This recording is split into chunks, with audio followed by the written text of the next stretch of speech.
Hello, this is Chu with a brief tutorial on the card anatomy.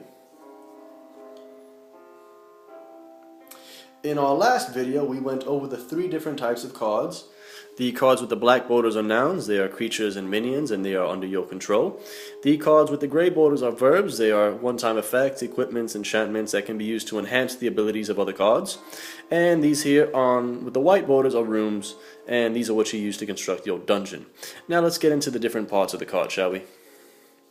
The first thing you notice when you're looking at a card is going to be the level on the top left. It's a power gauge. It lets you know how powerful the card is compared to the other cards. Next, you'll notice up is the name of the card up here. This is Werewolf Bite. Every card has a unique name.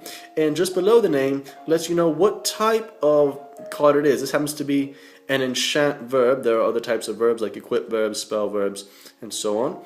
And here on the top right is the cost. This is what you have to pay to play the card and to reap its benefit. Below here, this giant image is the image associated with the card. Gives you something nice to look at. And down here is the effect. Once you pay the cost, this is the effect that you will gain the benefits of. And if you look down here on the bottom right, it's the ID. This is a unique identifier for each card. Now, if we look over here at the nouns, you'll notice they have a bit more information on them than the other two. These happen to have, every noun has three attributes. The little sword down here represents the attack. The little shield represents its defense or health. And this little shoe over here represents the speed. Now the attack represents how much damage it does when it's battling another noun.